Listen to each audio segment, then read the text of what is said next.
Film की शुरुआत में हमें एक क्लब देखने मिला जिसके अंदर सभी लोगों के साथ वहां के मैनेजर हाउसी खेल रहे थे और उसी के आगे वाले रूम में किंग बैठकर अपने काम में लगा था।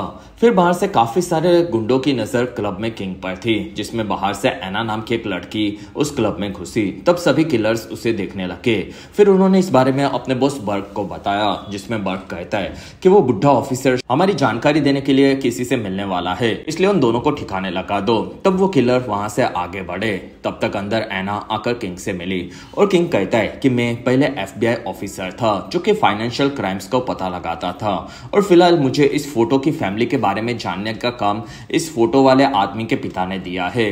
तब एना उस फोटो को देखकर कहती है कि मैं किलर हूँ, जिसमें मैं किसी को ढूंढने का काम नहीं करती। तब किंग कहता है कि मुझे पता है, लेकिन ये एक अलग केस है जिसमें मैं तुम्हें कुछ बताऊंगा तो तुम शायद चौंक जाओगी, क्योंकि ये कहानी एक सिंड्रोम से जुड़ी हुई है। तब एना कहती है कि उस सिंड्रोम के बारे में मुझे पता है जिसमें लोग अपनी याददाश्त भूल जाते हैं और अब तुम मेरा टाइम वेस्ट कर रहे हो। तब किंग ने वहां पर गुंडों को देखा और किंग वहां से एना को भागने के लिए कहकर वॉशरूम में चला गया।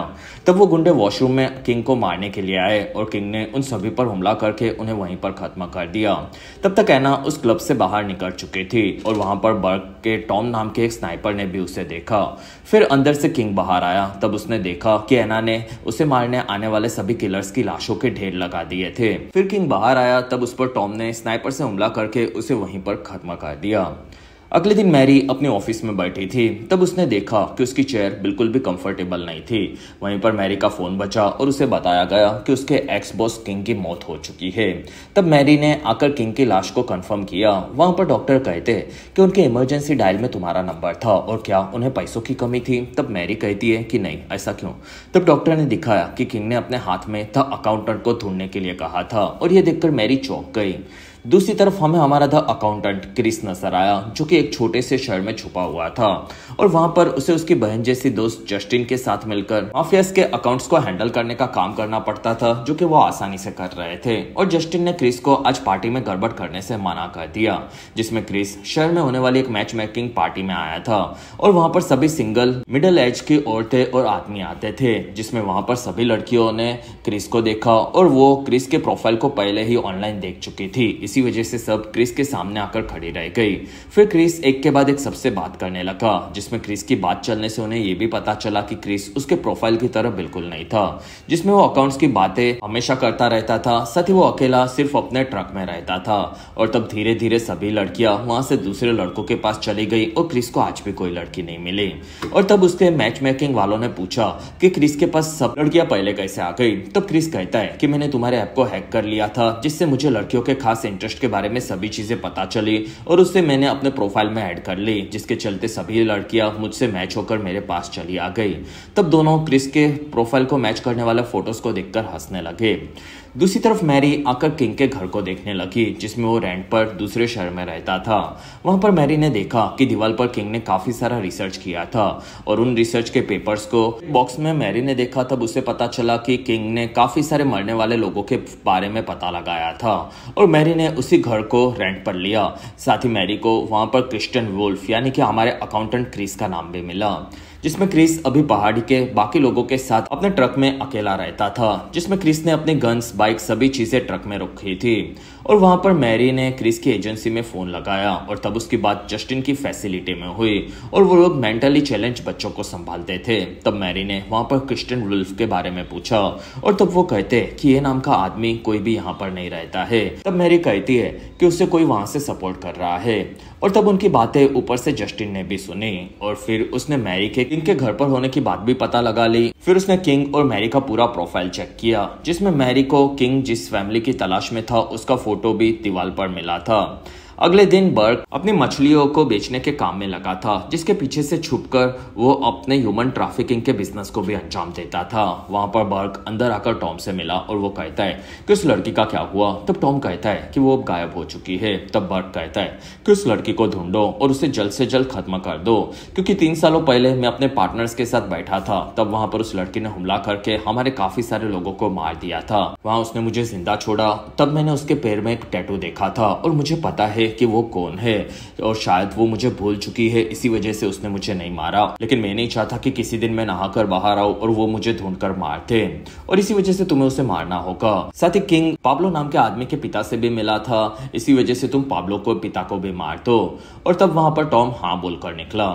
दूसरी तरफ मैरी उसे मिलने वाले एक फोटो के क्राइम सीन पर पहुंची, जिसमें वहां पर एक टूटी हुई दीवार को वो देख रही थी। तब पीछे से क्रिस आ गया और वो कहता है कि मैरी, मैं तुम्हें जानता हूँ और तुम मुझे क्यों ढूंढ रही हो। तब मैरी कहती है कि मैं भी तुम्हें जानती हूँ, जिसमें 9 सालों पहले तुमने काफी सारे लोगों को मार दिया था। तब क्रिस पूछता है कि तुम्हें अब क्या चाहिए। तब मैरी उसे किंग के घर पर लाई और उसने किंग के बारे में सभी चीजें बताकर उसके रिसर्च को दिखाया, जिसमें वो किसी की तलाश में था और उसे काफी सारे लाशों के बारे में भी पता चला था, और ये सब चीजें कैसे कनेक्टेड थी ये मैरी जानना चाहती थी। तब क्रिस उन सभी फोटोज को देखने लगा। वहां पर मैरी कहती है कि क्रिस ने ही तुम्हें ढूंढने के लिए कहा था। तब क्रिस कहता है कि फिर मुझे उसका काम करना ही पड़ेगा, और क्रिस को वहां पर अल्बर्टो नाम के एक मैक्सिकन बच्चे का फोटो दिखा। दूसरी तरफ फोटो वाले आदमी के पिता यानी कि पाब्लो के पिता घर पर खाना खा रहे थे। तब वहां पर टॉम ने उन्हें मार दिया। अगले दिन मैरी उठी, तब क्रिस ने पूरे रिसर्च को बदलकर अपने हिसाब से सेट किया था, और वो कहता है कि किंग जिस आदमी की तलाश में था उसका नाम पाब्लो था, और उसकी पत्नी डीना के साथ वो मैक्सिको बॉर्डर पे रहता था। लेकिन फिर वहां पर वो लोग अलग हो गए, और ये कैसे हुआ मुझे नहीं पता। लेकिन डीना ने अकेले काफी सारे रेस्टोरेंट्स और फैक्ट्रीज में काफी दिनों तक काम किया था, और ये उसके अकाउंट्स में आई हुई सैलरी से पता चलता है। और ये अल्बर्टो नाम का लड़का है, वो असल में उन दोनों का बच्चा होगा, जिसमें ये कहानी 5-6 साल पुरानी होगी। और अगर आप अभी तक इस वीडियो को एंजॉय कर रहे हो तो प्लीज इस वीडियो को लाइक, कमेंट और शेयर, साथ ही चैनल को सब्सक्राइब जरूर करें। और इस वीडियो पर मेरा 1000 लाइक्स का टारगेट आपको कैसे भी खत्म करना होगा। वहां से दोनों एक फैक्ट्री में आकर डीना के बॉस से बात करके उसके बारे में पूछने लगे। तब फैक्ट्री का मालिक कहता है कि ऐसी हजारों लड़कियां यहाँ पर काम करने के लिए आती जाती रहती है और मुझे वो याद नहीं रहती। तब क्रिस कहता है कि मैंने तुम्हारे अकाउंट्स देखे हैं, जिसमें तुम पिज्जा के रोल्स को बेचने में काफी ज्यादा पैसे दिखाकर पैसों को वाइट करते हो, यानी कि कोई तुम दूसरे ब्लैक बिजनेस को भी चलाते हो जो कि क्राइम बिजनेस हो सकता है। तब वो आदमी भड़क कर क्रिस को मारने गया, लेकिन क्रिस ने उसे पीटा। वहां पर उसके गुंडे आए, तब क्रिस ने उन सभी को पीटा, और फिर पूछता है कि ये पैसे तुम कहां पर यूज करते हो। तब वो आदमी कहता है कि मैं उन लड़कियों की ट्रैफिकिंग नहीं करता, मेरे पास उन लड़कियों को मार्क भेजता है। तब क्रिस ने उसे मारकर गिरा दिया। वहां से क्रिस और मैरी आगे बढ़े। तब मैरी कहती है कि मैं गवर्नमेंट की एजेंसी के लिए काम करती हूँ, जिसमें हम लोग किसी को भी ऐसे टॉर्चर नहीं कर सकते। तब क्रिस कहता है कि मुझे भी ये ठीक से करना नहीं आता। तब मैरी कहती है कि हम लोगों को अब ऐसे रूल्स को तोड़ने की जगह पर पुलिस की मदद लेनी चाहिए। तब क्रिस कहता है कि नहीं, मेरे पास इससे भी एक बेटर आइडिया है। दूसरी तरफ हमें क्रिस का भाई ब्रैक्स नजर आया, जो कि काफी खूबसूरत सैनी नाम की लड़की के साथ बात कर रहा था, और ब्रैक्स उसके घर की तारीफ करने लगा। लेकिन वहां पर जैनी काफी डरी हुई थी, और इसका कारण हमें आगे समझेगा। तब वहां पर ब्रैक्स को क्रिस का फोन आया, और ब्रैक्स ने उसे पूछा कि तुम्हें क्या चाहिए। तब क्रिस कहता है कि मुझे तुम्हारी मदद चाहिए। तब ब्रैक्स ने फोन कट कर दिया। तब क्रिस ने वापस फोन किया, और ब्रैक्स कहता है कि तुमने पिछली बार साथ में रहने का वादा किया था, और अब तुम 8 सालों के बाद फोन कर रहे हो, जिसमें तुमने कभी भी क्रिसमस या फिर बर्थडे पर भी फोन नहीं किया, और अब सिर्फ तुम्हें मदद के लिए मेरी याद आ गई। तब क्रिस कहता है कि मुझे नहीं पता था कि तुम्हें मुझसे बात करनी है, और मैं चाहता हूँ कि तुम मेरे पास आकर मेरी एक केस में मदद करो।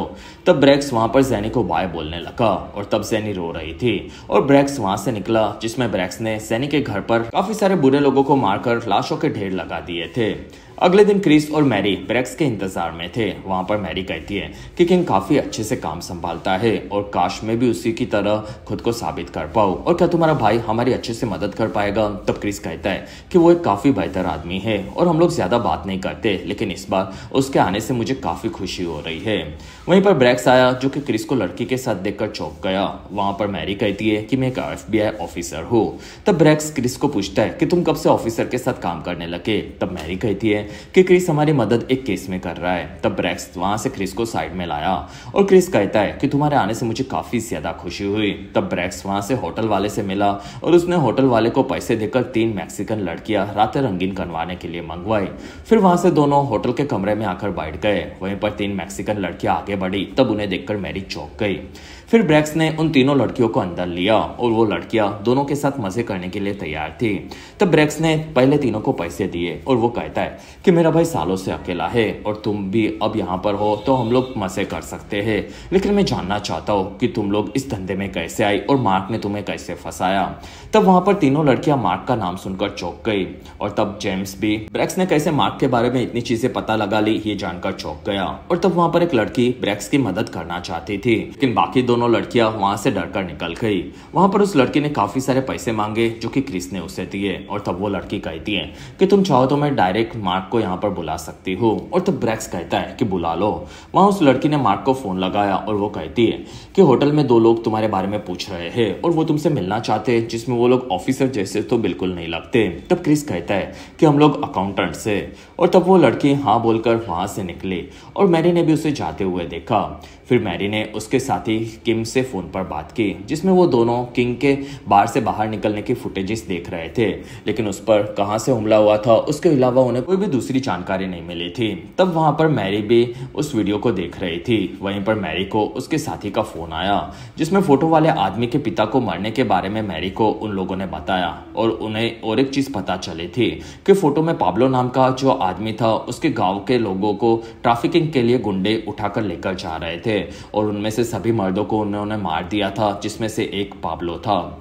तब वहां पर मैरी ने मार्क को देखा जो कि ऊपर ब्रैक्स और क्रिस के कमरे में आया और वो कहता है कि तुम लोगों को क्या चाहिए। तब ब्रैक्स ने उसे एक जोरदार पंच मारकर बेहोश करके नीचे फेंक दिया, फिर उसे मैरी की कार की डिक्की में भर दिया। तब ब्रैक्स कहता है कि अब तुम इससे पुलिस स्टेशन में पूरी जानकारी निकलवा सकती हो। तब मैरी ऐसे लोगों को इलीगली पकड़कर खुश नहीं थी, लेकिन फिर भी मैरी वहां से मार्क को पुलिस स्टेशन लेकर जाने के लिए निकली।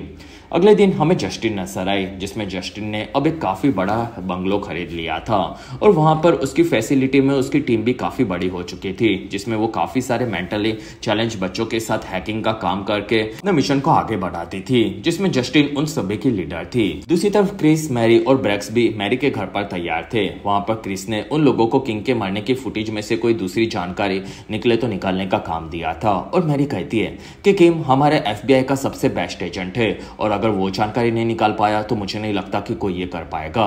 तब उनकी बातें जस्टिन ने सुन ली और उसे ये चैलेंज लगा। वहां पर जस्टिन की टीम ने आसपास के सभी कैमरास को हैक करके सड़कों पर नजर रखना शुरू किया और तब उन्हें वहां से निकलती हुई एना दिखी जो कि शांत थी, जबकि बाकी लोग वहां पर गोली चलने से डरे हुए थे और इसी वजह से उन्हें एना के बारे में पता लगाना था। लेकिन एना काफी स्मार्ट थी और उसने अपने मुंह को नीचे रखा था क्योंकि उसे पता था कि सब जगह पर कैमरास होंगे। वहीं पर लोला नाम की एक लड़की ने सेल्फी निकाली थी जिसमें एना की तस्वीर उन्हें मिल सकती थी, इसलिए उन्होंने पहले लोला के फेस रिकॉग्नाइज सिस्टम से उसे ढूंढ लिया और उसके घर के वाईफाई से उसके सारे डिवाइसेस को हैक कर लिया और लोला को लोगों ने बिजी रखकर उसके अकाउंट्स के सारे फोटोज चेक करके सेल्फी को ढूंढ लिया और उसे अपने पीसी में ट्रांसफर कर लिया, जिसमें उन लोगों को अब एना का फेस मिल चुका था। साथ ही उस फेस से उन्हें पता चला कि एना दुनिया में काफी जगह पर घूमी थी और वो जहां भी जाती थी लाशों के ढेर लगा देती थी, लेकिन उसके फेस से उन्हें कोई भी नाम नहीं मिला था क्योंकि उसका कोई रिकॉर्ड ही नहीं था और ये देखकर मैरी और क्रिस भी चौंक गए। दूसरी तरफ ब्रैक्स ने मरने वाले लोगों के फोटोज को देखे और वो कहता है कि इन सभी को भी एना ने ही मारा है क्योंकि इन्हें सेम स्टाइल में मारा गया था। तब मैरी चौंक गई क्योंकि उसे उसी वक्त पता चला कि ब्रैक्स भी एक किलर है। मैरी वहां से भड़क कर निकलने गई क्योंकि वो किसी किलर के साथ काम नहीं कर सकती थी। तब क्रिस भी उसे मनाने गया, लेकिन मैरी वहां से अपनी कार में निकल गई। दूसरी तरफ हमें बर्ग का मैक्सिको बॉर्डर वाला अड्डा नजर आया, जिसमें वहां पर उसने काफी सारे बच्चों को पकड़ कर रखा था जिससे वो उन्हें बेचकर पैसे कमा सके। और फिर हमें वहां पर पाब्लो का बेटा अल्बर्टो भी नजर आया जो कि बड़ा हो चुका था। तब तक मैरी मार्क से जानकारी निकलवा रही थी और उन दोनों के साथ उनके वकील भी थे और मैरी ने मार्क को पूछा कि उसने कैसे डीना को ह्यूमन ट्रैफिकिंग के लोगों से खरीदा था और इस बारे में उसे जानकारी चाहिए थी और अगर उसने नहीं बताया तो एक किलर है जो कि सबको मार रही है और वो तुम्हारे पीछे भी आ सकती है, ऐसा मैरी ने कहा। तब मार्क उसके एक बॉस के बारे में बताने वाला था जो कि उसे लड़कियां सप्लाई करता था और मैरी ने वहां पर पाब्लो के परिवार का फोटो दिखाया। तब मार्क कहता है कि मैंने इसकी पत्नी डीना को खरीदा था। तब मैरी पूछती है कि वो अभी कहां पर है। तब मार्क कहता है कि वो सालों पहले मेरे पास से भाग गई थी, लेकिन वहां से उसके घायल होने के बाद उसे पास के हॉस्पिटल में एडमिट किया गया था। तब मैरी ने उसके बॉस का नाम पूछा और मार्क वो नाम बताने ही वाला था। वहीं पर टॉम ने अपनी स्नाइपर से उस पर हमला करके मार्क और उसके वकील को मार दिया। तब वहां पर मैरी बच गई। तब तक जस्टिन ने क्रिस को बताया कि उसे एना की कोई भी जानकारी दुनिया में कहीं पर भी नहीं मिल रही, जैसे वो दुनिया में कहीं अचानक से आ गई हो। और क्रिस इस बारे में ब्रैक्स को बताने लगा। वहां पर ब्रैक्स अपने भाई से सालों के मिलने के बाद काफी खुश था, लेकिन उसके भाई के ट्रक में रहने की चीज उसे पसंद नहीं थी, क्योंकि उसे पता था कि क्रिस के पास पैसे है, तो वो चाहता था तो एक महंगी चीजें यूज करके एक महंगी जगह पर रह सकता था। तब क्रिस कहता है कि मुझे दिखावा करना बिल्कुल नहीं पसंद और तुम भी तो अकेले ही रहते हो। तब ब्रैक्स कहता है कि मैं अपनी मर्जी से अकेला हूँ और मैं चाहता हूँ कि मैं अपने साथ कुत्ते को भी पाल सकूं। तब क्रिस कहता है कि तुम एक जगह पर ज्यादा वक्त तक नहीं रहते, तो तुम्हें कुत्ता नहीं बल्कि बिल्ली पालनी चाहिए। तब ब्रैक्स कहता है कि अच्छी बात है, इस बारे में मैं सोचूंगा, और तुम इतने सालों से मुझे क्यों नहीं मिले। तब क्रिस कहता है कि तुम्हारे पास मेरा फोन नंबर था, तो तुम चाहते तो मुझे कॉल कर सकते थे। तब ब्रैक्स कहता है कि तुम मेरे बड़े भाई हो और इसी वजह से मैं तुम्हारे फोन के इंतजार में था। तो क्रिस कहता है कि मैं काफी ज्यादा बिजी था, जिसमें मैं बचपन से अकेला ही रहा हूँ और मुझे ऐसा ही पसंद है। फिर वो अपने पैरों पर क्रीम लगाने लगा जिससे उसकी स्किन अच्छी रहे। तब ब्रैक्स ने क्रीम मांगी और उसे दूर फेंक दी और वो हंसने लगा। शाम होने पर दोनों भाई पास के क्लब में आए और क्रिस को वहां पर टीना नाम की एक हॉट लड़की दिखी, जो कि वहां पर दूसरे लड़कों से बात कर रही थी। और टीना ने भी क्रिस को देखा और फिर वो क्रिस के पास आई और फ्लर्ट करने लगी। तब ब्रैक्स को लगा कि वो उसके लिए आई है। तब टीना ने बताया कि मैं तुम्हारे भाई के लिए आई हूँ, और क्रिस को उससे फ्लर्ट करना बिल्कुल नहीं आता था, जिसमें वो काफी बोरिंग था, और इसी वजह से टीना वहां से वापस चली गई।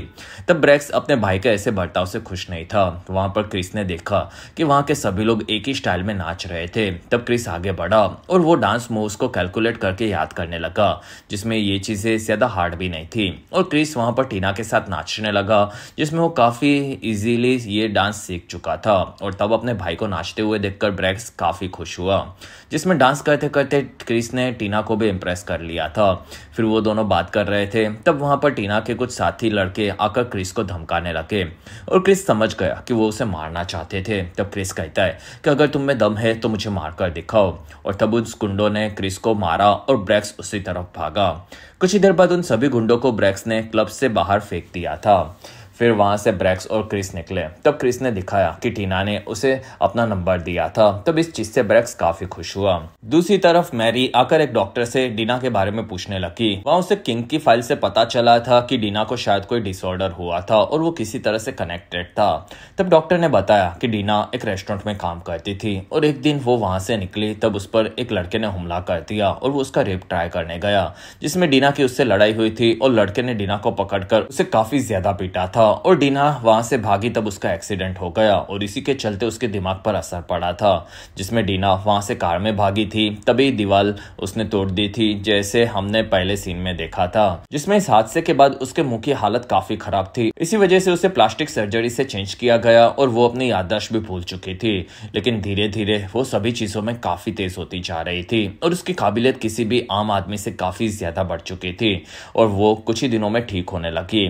तब मैरी ने देखा कि डीना कोई और नहीं बल्कि एना खुद ही थी, जिसमें वो बदलकर पूरी तरह से कातिल बन चुकी थी और वो उसने हॉस्पिटल में भी सिक्योरिटी गार्ड को मारा और वो वहां से भाग गई थी, जिसमें डीना एना में बदलकर किलर बनकर लोगों को मारने लगी थी। इस बारे में मैरी ने डॉक्टर को बताया। वहां पर डॉक्टर ने डीना से उसके पास्ट के बारे में पूछा, जिसमें डीना को कोई भी चीज याद नहीं थी। ये वीडियो फुटेज में मैरी ने देखी और तभी उनके पीसी को हैक कर लिया गया और ये पूरी जानकारी जस्टिन ने भी देख ली। दूसरी तरफ ब्रैक्स उसकी गर्लफ्रेंड के साथ बात कर रहा था। तब उसने देखा कि उनके किलर्स के ऐप पर मैरी को मारने का किसी ने कॉन्ट्रैक्ट दिया था और तब ब्रैक्स इस चीज को क्रिस को नहीं बताने वाला था। कुछ देर बाद क्रिस पाब्लो और डीना के बारे में सभी चीजें सोच रहा था और वहां पर वो समझ गया था कि अल्बर्टो अभी भी जिंदा है। साथ ही किंग को ये पता चला होगा कि वो कहां पर छुपा हुआ है। तब वहां पर ब्रैक्स का फोन बचा और क्रिस ने देखा कि उसके किलर्स के ग्रुप में मैरी को मारने का कॉन्ट्रैक्ट सभी किलर्स तक पहुंच चुका था। तब क्रिस वहां से अपनी बाइक लेकर तेजी से मैरी के घर पर जाने के लिए निकला। तब जस्टिन एना के बारे में सभी चीजें बताने लगी कि कैसे एना को नया चेहरा मिला और उसी के चलते उसकी जानकारी दुनिया में कहीं पर भी नहीं थी। दूसरी तरफ एना मैरी के घर पर पहुंच गई। तब उसे मैरी ने पकड़ लिया, लेकिन वहां पर एना मैरी को पकड़कर पीटने लगी, जिसमें एना एक ट्रेंड किलर थी और उसने मैरी को चाकू मारकर घायल कर दिया। वहीं पर एना को उसके घर पर पाब्लो के साथ साथ उसके परिवार की फोटो दिखी। तब एना को याद आ गया कि कैसे गुंडों ने उनके पूरे गांव के सभी परिवार को अलग कर दिया था और डीना को पकड़कर बॉर्डर पार करके बाकी लड़कियों के साथ बर्क को बेच दिया गया।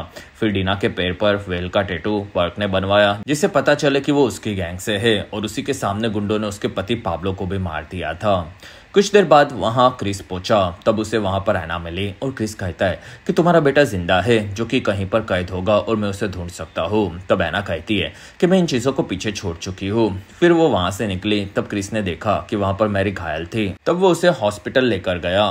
तब तक बर्क को इस बारे में पता चला कि मैरी अब उन तक पहुंचने वाली है और तब वहां पर बर्क ने टॉम को उसके अड्डे से सभी बच्चों को मार देने के लिए कहा, जिससे उसके बिजनेस का कोई सबूत न रहे। तब टॉम हाँ बोलकर वहां से निकला।